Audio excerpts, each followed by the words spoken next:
Literally, I was in labor on my iPad making content. Yeah.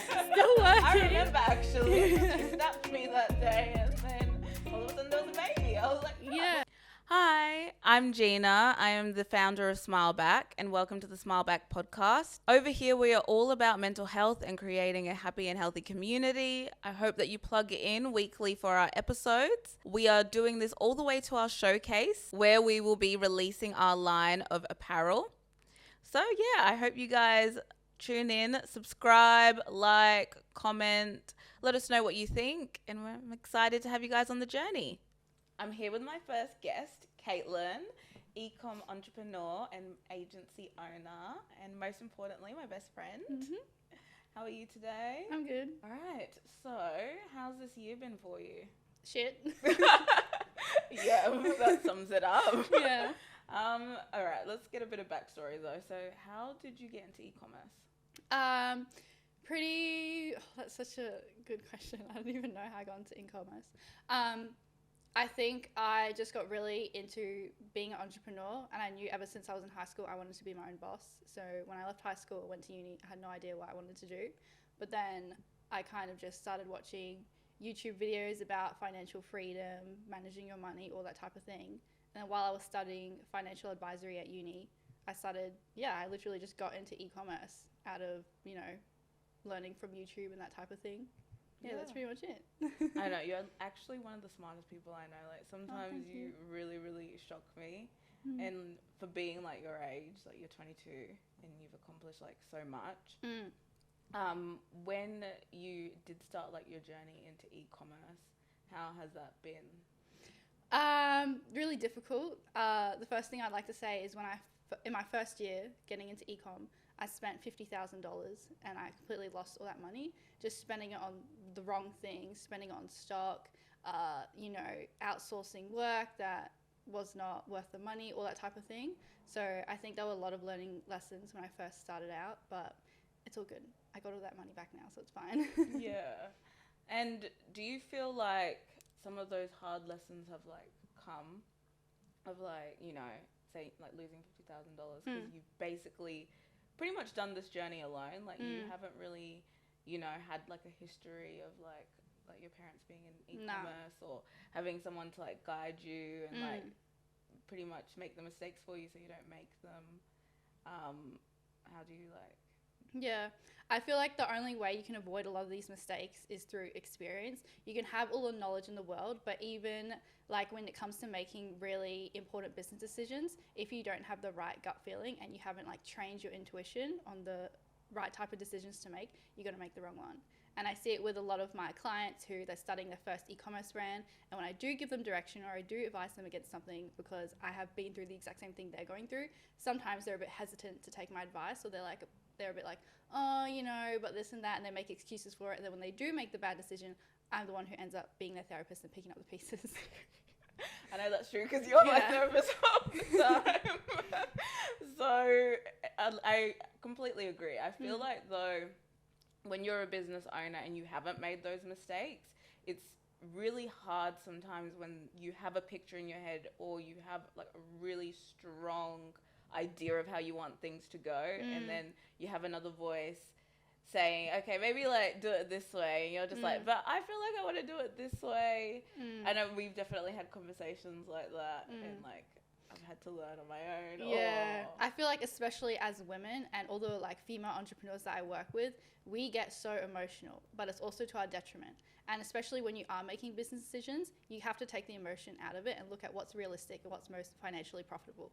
And a lot of my clients that I work with, they'll be like, oh, they have so much passion, they really love their product, and they think everyone's going to buy an XYZ and it's perfect. They don't need to do any market research. They don't need to test things. But the reality is it's at their own detriment, because without those things, they're going to end up making poor decisions or they're going to be at a loss in their business. But they don't realize that because they get so passionate and so emotional about their own product or whatever their service is. But yeah. Yeah, no, I completely agree. I went to this like networking event and this woman said this like really profound thing. And she says that you are not your business. Yeah. And I remember like someone in the crowd like got pretty like upset when she said that. They were like, I am my business, like my business is me, like I'm passionate. And she was saying that passion is what ruins and gets CEOs voted off boards. Yeah. Like, being so emotional and saying like you are the business is what can sometimes, as you said, be at your detriment. Yeah. Make it harder for you to like make those like really difficult decisions.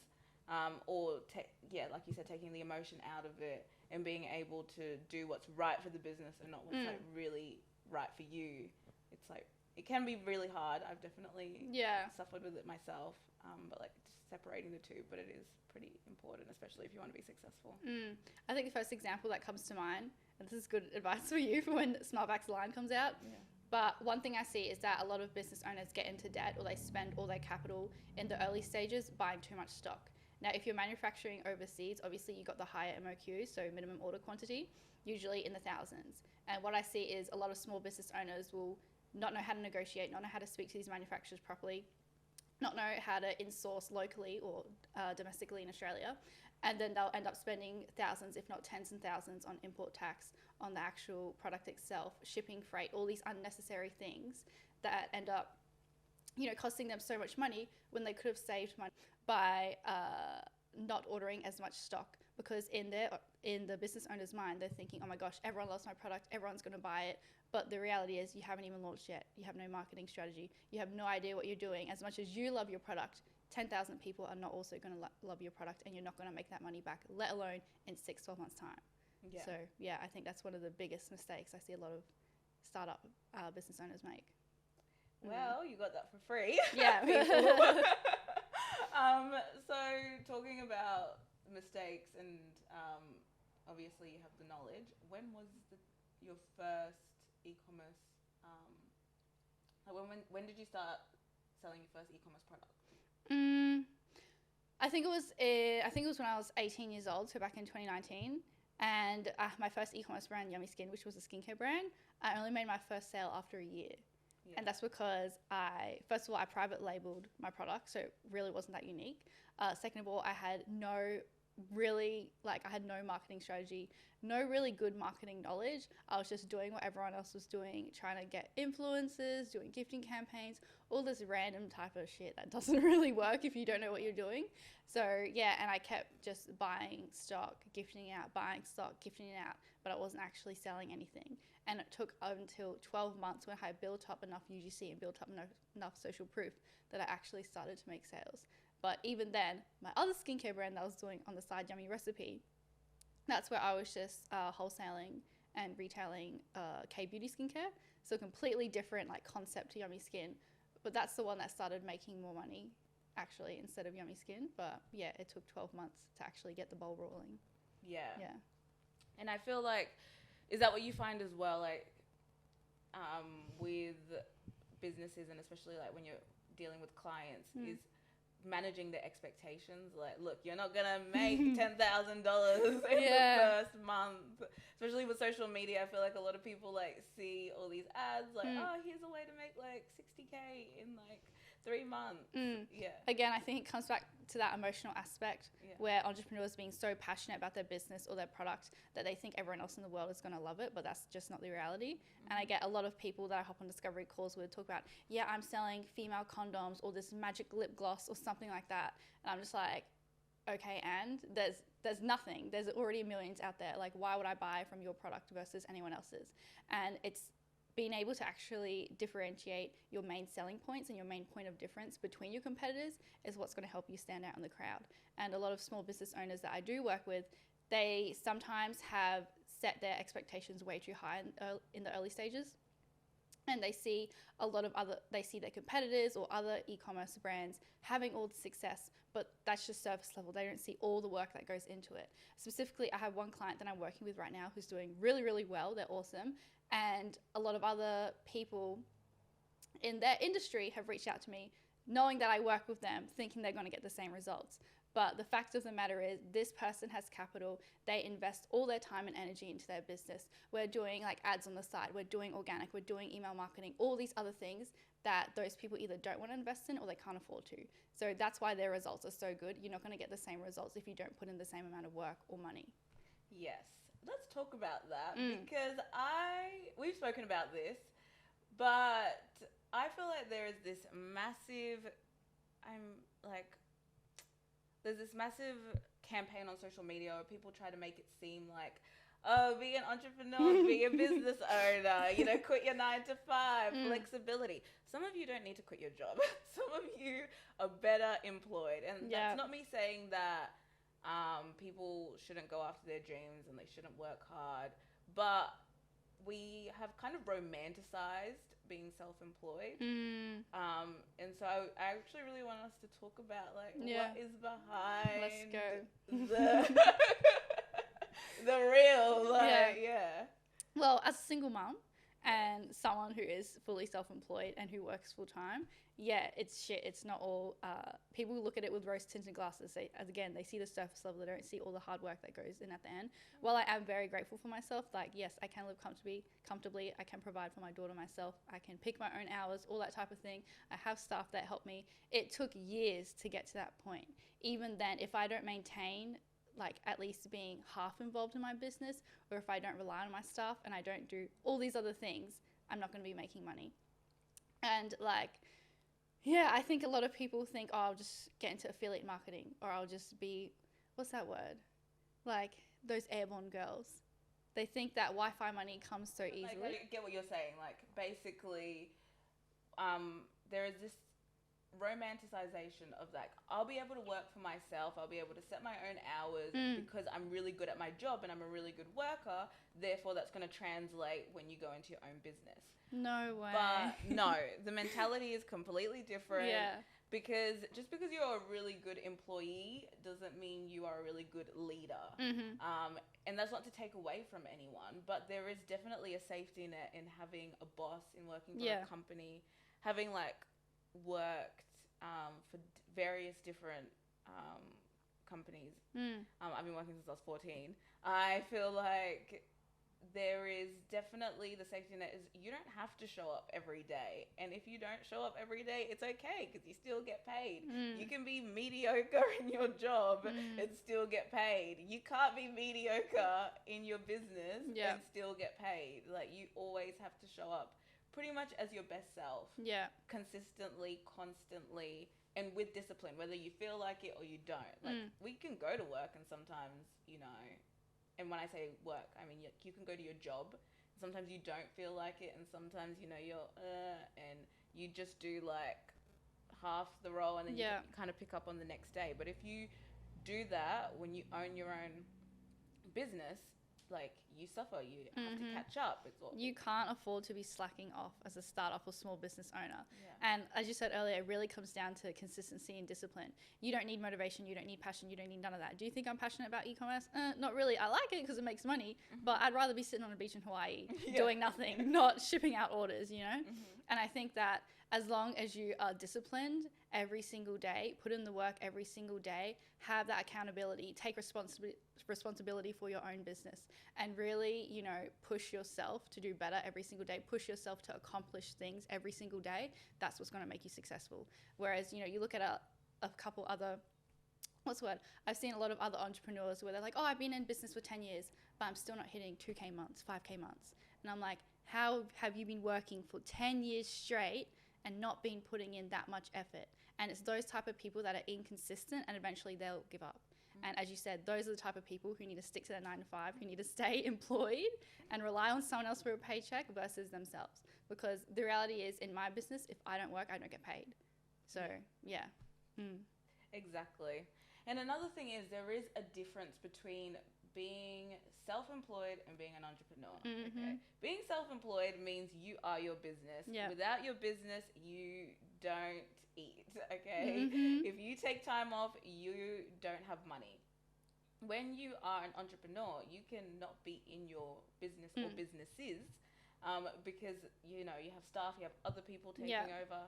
So it's another thing to remember that it's a journey. You know, you're not just gonna step out of this job and be money fall into your hands. And freedom and being able to like jet to LA and Greece and all of these things, because it takes a journey to get from self-employed to an entrepreneur and so on and so forth. I think it took over a year before I hired my first staff member for Social Sisters, and I think like 3 years for Hollow Glow. Yeah. So, yeah, it definitely takes a long time. But one thing I would remind any startup or small business owners out there is that your business is an asset. When you are building an asset, as you said, if you want to be an entrepreneur, your business needs to be able to function to make money without your presence. If it can't do that, you're not an entrepreneur, you're a freelancer, aka self-employed. So I think when you are building an asset, you need to remind yourself that you can rely on other people to build your dreams, to grow your business. If you don't have those other people helping you, your business will always be reliant on yourself. You'll always be the one having to put in the work every single day, talking with clients, shipping out orders, whatever it is. And that's not scalable. And it's certainly not sustainable for your own mental health long term. You're going to be burnt out in like a week. But yeah. Yeah. And how important for you is it to have like a circle or at least people that you can lean on? Because obviously you've described that the journey isn't easy. So, you know. I think I have a bit of a controversial opinion. Yeah. I think the entrepreneurship journey is really lonely, but it's good that way. You don't need distractions. You don't need to focus on your competition. Just, people say like disappear for 6 months and come back completely changed. I totally agree with that. I'm not saying you have to disappear and like move countries, throw your phone away or anything like that. But I think what people really mean by that is put in the work, don't let anything distract you, and you'll be successful. And it's so true, because when I first fell pregnant, I was like, shit, I'm going to have someone else to provide for. I need to have more money in the bank. So I just worked. Literally, I was in labor on my iPad making content. Yeah. Still working. I remember actually. You snapped me that day, and then all of a sudden there was a baby. I was like, oh. Yeah. I worked all the way up until I gave birth, literally. And then, but because of my hard work, I live the life that I live now, where I don't need to work every single day. I can stay at home with my daughter. I can buy her whatever she wants. I can put her in a private school, all that type of thing. So yeah, I think a lot of people don't realize that they need to be putting in wait, what was your original question? I was saying like how important it is like to have a circle or at least someone to lean on. I don't think you need a circle. I think you just need yourself. You need to have the correct mindset. You need to, I don't know, just read self-help books, learn how to be disciplined, learn how to have a positive, healthy relationship with money. Yeah, you don't need anyone. You just need yourself. Yeah. If I can do it by myself, you guys can do it by yourself. So easy. Yes. Well, I'm a little bit different from Kaytlyn. I have to be honest. I think one thing I didn't expect in the journey, and one thing you did say, but I didn't fully believe, confiding in you about just how people can change a little bit when you start getting successful. Yeah, exactly. Or even just the mindset of wanting something different or better for yourself. And you were like, well, that's why Ferrari has 2 seats. Yeah, that's right. And I was like, okay, well, true. But one thing I do have to say is, yes, the journey is lonelier. I think because a lot of the time when people do things like go after success, it challenges people that don't have... It challenges some people's insecurities. Yeah. Because I think everybody has dreams and everybody wants something, but not everybody is willing to go after it or make that sacrifice. Yeah. So if they see someone else doing it and they're not secure or... they're not secure within themselves. Yeah. When people are not secure within themselves and when they're not content with the decisions that they've made, definitely you doing well... and saying, actually, I'm going to make this bet on myself and I'm going to do this. I think it challenges a part of their insecurity. It makes them go, whoa, now I don't really have an excuse because, like, if this person's doing it, and often they can take it out on you or push you away. And I really didn't, see that as part of the journey because I'm like, I'm going to make it. Like, it'll be great. I can, treat the people that I love. You'll be surprised. Just really being honest in the journey, you'll be surprised how people will change, who will change. Yeah. Even sometimes family. Not that I think family is a bit different. They'll always love you, but you won't always have their support and they won't always get it. I feel like especially coming from an ethnic household, they'll only support you after they've seen the success. Yeah. All before that, it's like, oh, you're doing the wrong thing. You should have been a doctor. You should have been a lawyer. And then as soon as you become successful, oh, I always knew you could do it. Yeah, exactly. That's my granddaughter, whatever it is. Yeah, now they're posting you. sharing in it. Yeah, that's exactly what happens. And it's just the truth. Mentally, how have you dealt with the year? Because you've had some things that have happened in your personal life. You know, you like we're talking about it. You can't just switch off. You have this business. Now you've hired staff, but still you've had to do a lot, and you've had a baby. Like, how have you dealt mentally? I think the key is learning to switch off, really. Yeah. Obviously, one thing I've always kept important throughout my life is I keep my work life and my personal life very separate. When I come home from work, I don't go, oh, I just had a shit meeting or something like that. Nah, I keep it separate, because as soon as you bring that energy into that home, that's the energy that your family is going to have, and you don't want that. And I think it's so important to maintain a good, as difficult as it is, I feel like if you can't maintain a healthy work-life balance, at least keep the two separate. When I'm at work, I'm not thinking, oh, I wonder what, obviously, yeah, as a mother, I think, oh, I wonder what Ella's doing. I wonder what my baby's doing. But I'm not sitting there scrolling through photos of her, procrastinating, making myself more sad, because I know I'm here to work, and I'm here to work for her. So, like, what has been the hardest thing? Like, what have you struggled with over the last 12 months? Having a baby, having a kid. And working at the same time? Yeah. I would say mum guilt.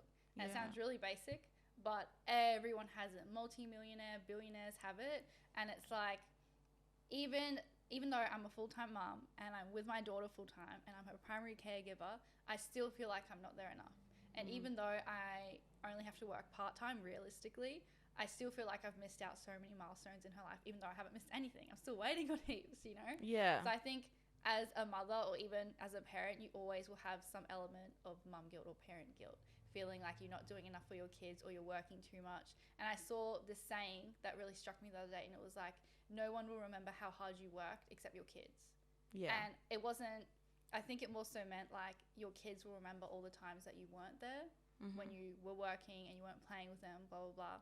So I think, yeah, as long as you can try and prioritize having a healthy work-life balance, and realize that you're not just working for yourself, you're working for them. But what's the point of working for them if you can't enjoy those moments with them, if you can't enjoy the rewards with your children? You know what I mean? And I feel like so many parents who do work full-time, they're like, oh yeah, I'm working full-time so my kid can have the brand new iPhone, they can have like a Ferrari on their 16th birthday, whatever it is. But in reality, all your kids really want is to spend time with you and just to be around you. Yeah. But, you know, no amount of money is going to make up for that time with them. You know what I mean? Yeah, So, absolutely. Especially because your girl loves you. Yeah, she's a mummy's girl. Yes. So you have started counselling, and I'm just such a big advocate for therapy. I think everybody needs therapy. Yeah. And I'm really proud of you for taking that step. How has that helped you? I think the main thing for me, I think it's really good to be able to talk to someone who has a completely unbiased opinion and everything. Like, as much as I can tell you about my personal problems, you know certain people, you see me all the time. So, yeah, but I feel like, yeah, just getting that unbiased opinion, someone who doesn't have emotion involved in your situation can really help you can really give you good advice moving forward. That's exactly how I feel. Like, I am a person that I'll definitely take your advice, but I'll take it with a grain of salt and I'll take it to my therapist, because I feel like the bias that comes when people love you, and sometimes people can only give advice based on what they know and lived experience. Yeah. And I feel like going to therapy definitely helps just to see that area of complete difference. It gives a different perspective, and it really opens your lenses. And I'm just couldn't be a bigger advocate for it. It's really, really changed my life. From the smallest things of like why you even do certain things. Like, you might just think it's completely normal, or a thought pattern is just like you're so used to it. You're like, oh, that's just me. And then even challenging that about yourself, it just makes the biggest difference. And I feel like on this journey of just like entrepreneurship, being self-employed, it's important that even though you said like do it on your own, I think it is important to have that support. And support in whatever way it is. I mean, we both have Mental faith. support. Yeah, we both have faith, so we have God and we pray, and but also like the mental support of having someone that keeps you like mentally sound taking care of yourself is really important. Yeah. One thing that I love about my therapist is that she's very realistic with everything. And this is such a good principle to have in business as well. But with mental health and like situations that you're dealing with in life, she'll be like, okay, this person did this. This is how they reacted. This is toxic. And I'm like, really? Is it though? So she's really helping me to, be able to identify red flags, set boundaries, just realize that some things that are happening that are not okay. But, when you're actually in that situation, you think, oh, that you can put up with it, or you think, oh yeah, it's fine, it will get better. But the reality is, no, you need to remove yourself from that situation straight away. So yeah, I feel like seeing a therapist or seeing a counselor regularly can help you be more realistic when it comes to certain situations you're dealing with in your life. So yeah, when we were talking about therapy and like setting realistic expectations and all of that, I think that like hand in hand, definitely social media has a part to play in it. And I feel like that comes from this I think this is a controversial opinion. A lot of people say that social media should be more real. Yeah. And especially when they're thinking of like people in any aspect. Yeah. But I have to really say, like, if you are self-employed or you have your business on social media, and especially if you're like the face of it, like you're very active, you don't go to work and start crying in the middle of your shift and then telling your customer like, this has happened and that has happened and this has happened. So for me, I find it crazy that people kind of want this realistic view of how people, are really living their lives, especially with having their own business. But they want it to be so raw and for you to share things that I feel like is not professional. Share. Yeah. I'm probably going to get a lot of hate, and I love Andrew Tate. Yeah. So I think if you can't determine what is real and what is not on social media, you shouldn't be using social media in the first place. You're too emotionally immature. And I know that's going to sting a lot of people, and it's really hard to hear. But I think a lot of people say, oh, we need to be more real. We need to show more this and that. That's already out there. And if you don't know that, go looking for it. If you don't know that, make it yourself. Don't complain and put the problem on everyone else for something that you're not seeing for your own insecurities. You know what I mean? Yeah. Kind of like the whole Victoria's Secret thing. Yeah. Anyways. Yeah, I actually have a very similar view to you because I don't take social media real, and I never have. Maybe because when You think I'm always smiling every single day? Hell no. Yeah, I know. When they see photos of you and your baby, they think that she never cries. I literally got baby bomb on my shirt right now. Yeah, so like I just feel like there is definitely important that people just know that when we are talking about mental health and when we are talking about like taking care of yourself, I think it's important that you remove what's toxic and like what we've discussed about therapy. So I feel like if you feel like seeing that this glamorized version of people's lifestyles and things is real and it's having a negative effect on yourself, then you should remove yourself because people are not going to stop their livelihoods and running themselves in a manner that is essentially professional because it's their job for a lot of people to suit the need of life being real. I think we should just know that everyone's life is real. Everybody has good days. Everybody has bad days. Exactly. Nobody's got it together. Why am I going to, post on social media having a mental breakdown? No, that's just weird. You're only going to see my good days because that's the lifestyle I'm selling. Yeah. Yeah. Exactly. And I mean, at the end of the day, it's what is needed to have is to hold professionalism. And also it's crazy because on the topic of like mental health, when people are very vulnerable on the site, it's the worst place to be because then you just have all these intrusive people with their opinions, and then now they're like, oh, this person's an attention seeker, this is this. Social media is not a therapist. If you want to feel worse, post on social media. Yeah, exactly. And it's like people don't realize how the algorithm works. If you are body conscious but all you're scrolling through is bikini models, then stop looking at the images, stop liking them, stop following those type of people, and then boom, you're not going to have that problem anymore. Yeah, I'm a big person in protecting your peace and doing whatever is needed to make sure that, you're good, you're feeling good, you're showing up as your best self. So I'm very quick to, take social breaks. I mean, I have 3 different platforms. Yeah. So I'll switch a platform, especially if I need to be more business orientated. I'll just stay on my business accounts. But yeah, I'm just a big person on just doing whatever you need and setting those boundaries, like we've discussed, that comes from, going to therapy and Yeah. just doing what you. I mean, like, I just don't use social media since I have to use it every day for my clients for work. Yeah. I don't use it personally. And like, while I have an account, that's just so I can, run ads for my clients and all that type of Yeah. thing. But yeah. So yeah, and I'm big, and like I said, I'm big on protecting my peace. So is that exactly why you don't bring like your private life and your social media? My work life and private life Yeah. together. I'm always someone who believes it should be separate. Even when I was working in retail many years ago, I'm like, get my paycheck, go home. I'm not here to gossip, make friends or nothing. I'm here to work and make my money and that's it. So I feel like a lot of people can just give themselves unnecessary drama by like making friends at work and doing all these type of things. I'm not saying you just be a bitch and avoid everyone, but like if I can use social media as an example, I have a lot of clients following me on my personal account. So if I know I've got work to do, but I'm posting I'm out with dinner, I always feel guilty. Like they're probably thinking, oh, she should be working or something. Even though they're not, and I have a good relationship with all my clients, it always is something that's in the back of your mind. So I just don't use social media altogether. Or with my private social media, I just keep on private and only accept those. When I wouldn't even consider myself like very successful. I'm just like, I'm doing okay for a 22-year-old.